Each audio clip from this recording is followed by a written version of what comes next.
Since the new Labour government came to power in Britain, several things of note concerning military affairs have been announced by the dear leader Keir Starmer. Firstly, Britain is going to give Ukraine, for the fiscal year 2024-25, £3 billion worth of military equipment and taxpayers' cash. Just to put that into some kind of perspective, £3 billion could fund a fairly astounding 78,000 NHS nurses. This is apparently non-negotiable, even when the government has decided to freeze Granny to death by withdrawing winter fuel payments from many pensioners, and the government has just taken measures to bankrupt British farmers on an enormous scale, not to mention increasing the tax burden for the rest of us as well. Just 2 days ago, Starmer announced that, in collusion with whomever currently operates President Biden, Ukraine was given permission to fire British Storm Shadow cruise missiles at targets inside Russia, which Putin has interpreted as an act of war by Britain against his nation. He responded by launching a ballistic, though non-nuclear tipped missile at Ukraine, the warning attached to the use of such a weapon implicit. And then Stalin announced that British defence spending was to be reduced by £500 million in a defence cost-cutting exercise, with 3 large Royal Navy warships to be mothballed, and many other weapons systems scrapped, which one would have thought was not the message to send to someone like Putin at this time.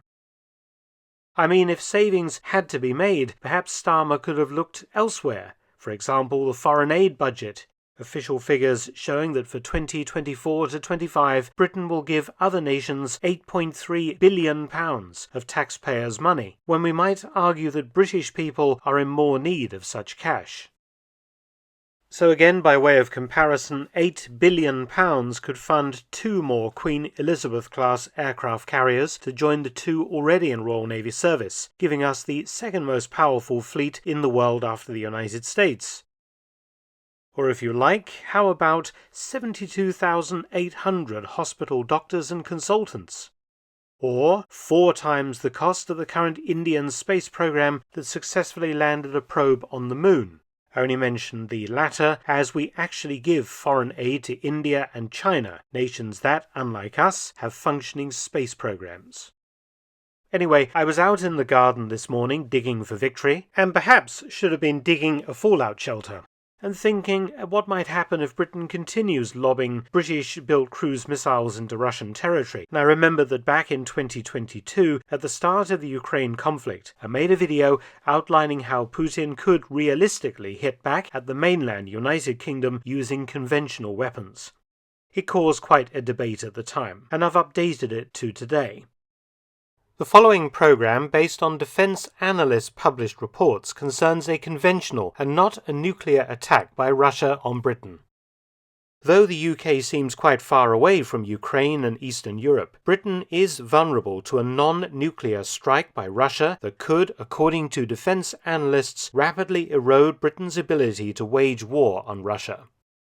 Several years ago, I made a video about how Russian military aircraft have returned to the old Cold War practice of loitering on the edges of British airspace. The Bear and Blackjack bombers on reconnaissance missions are chased away by RAF Typhoons of the QRA, the Quick Reaction Alert. But aside from the obvious nuclear option, could Russia attack Britain conventionally, essentially repeating the assault that Hitler's Luftwaffe made in 1940-41? An assault that caused widespread damage to military and civilian infrastructure and loss of life?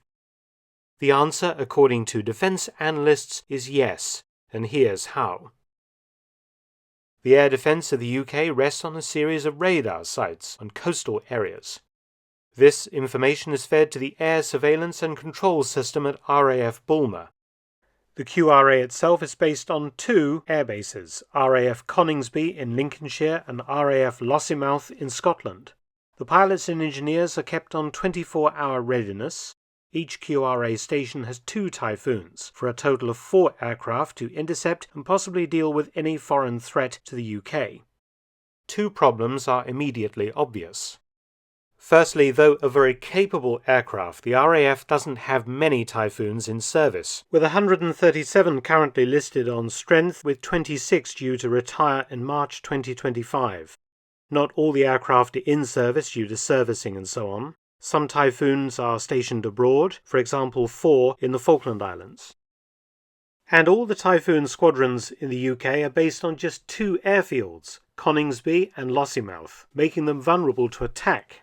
It would also take them time to reach areas of the UK which are being threatened. Taking into consideration squadron readiness levels, aircraft serviceability rates, the numbers of aircraft actually in the UK as opposed to those in training or deployed in places like Estonia and elsewhere around the world, a relatively small amount of Typhoons might actually be ready to deal with a significant attack, particularly the most likely form of intruders that Russia would use: cruise missiles. Russia has a series of very capable cruise missiles currently in service.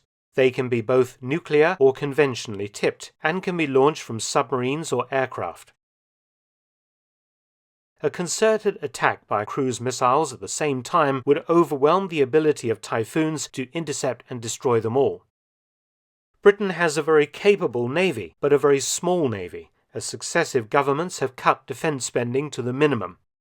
British warships' anti-air capabilities are impressive and could be used to help destroy incoming Russian cruise missiles. There are no dedicated anti-aircraft missile batteries protecting the eastern side of the UK, responsibility of the Army. It has been suggested the 2 backups to the QRA would have to be used. A scattering of Royal Navy warships off the eastern coast using their integrated missile defence systems to engage and destroy incoming cruise missiles at sea. A nice idea, but the Royal Navy only has 6 destroyers and 9 frigates in service, many on other duties globally, or laid up in ports being refitted or even mothballed by financial cuts. I think at best the Navy could produce only 1 or 2 such warships for this task, and they certainly couldn't defend the entire eastern seaboard of the United Kingdom. There would be significant gaps, in the same way that the handful of Typhoons can't be everywhere at once. Another possible barrier I've just mentioned would be the setting up of Sky Sabre or Rapier missile batteries to protect key infrastructure and military bases from attack. But in reality, would the Ministry of Defence be this cautious, particularly due to the costs of such a complex and far-flung deployment of personnel and expensive equipment on the off chance of an attack actually materialising? And it's been doubted that sufficient is available to protect every important site in the British Isles. Further detection of incoming cruise missiles is possible using AWACS, Airborne Early Warning Aircraft, with their specialised radars.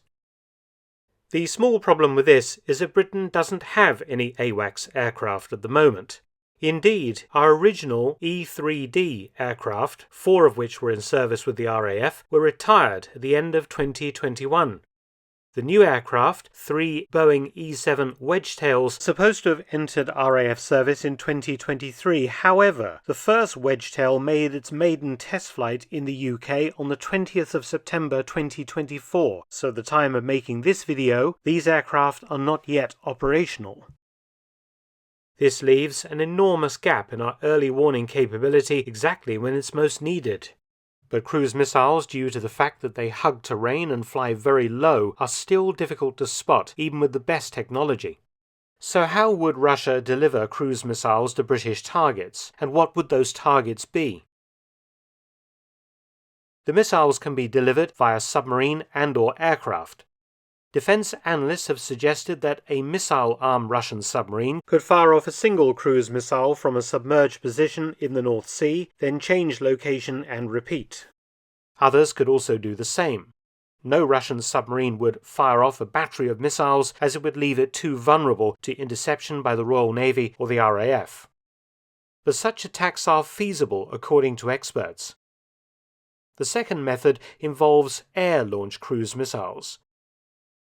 The delivery system would be an aircraft type I've already mentioned that has been caught snooping around the edges of British airspace on multiple occasions over the past decade or so, the Tupolev Tu-160 Blackjack. The fastest heavy bomber ever flown, the Blackjack has a maximum speed of Mach 2.05 or 1,380 miles per hour at 40,000 feet. Russia is in the process of upgrading and expanding its fleet to a new Tu-160M2 variant. Currently, Russia has 17 Blackjacks in service and 10 new variants on order. Each Blackjack can carry 12 cruise missiles, and due to the missile's operating range of around 1,350 miles, could launch its weapons well beyond British airspace, the Blackjacks coming in to attack the UK via the far north. So what would the Russians target? If you recall the 2003 invasion of Iraq, Russia would probably try to achieve two goals. Firstly, to write down Britain's air defences, and secondly, cause havoc and chaos by damaging vital national infrastructure. The first set of cruise missile targets might include the British radar sites that provide early warning of incoming threats, effectively poking out Britain's eyes. The 7 so-called remote radar heads, stretching from the Outer Hebrides all the way down to Cornwall, have absolutely no defences at present. Also, RAF and US air bases in the UK would be in danger. These two strategies are very similar to the methods used by the Luftwaffe in 1940 during the Battle of Britain. Since the end of the Cold War, Britain has followed a doctrine of concentrating military and naval assets onto a smaller number of bases, in order to save money. There are just a handful of air bases handling RAF traffic, and causing sufficient damage that even one could imperil effective air defence and air operations more generally. As I mentioned, all RAF fighters are based at only 2 air bases in 2024. Britain concentrates its entire navy onto just 3 bases. Nearly all the submarines, due to being nuclear-powered, and some of them also nuclear-armed, are concentrated in just one specialised base at Fiedling in Scotland, and they are not kept in bomb-proof bunkers like World War II German U-boats. 1 or 2 cruise missiles could wreak havoc.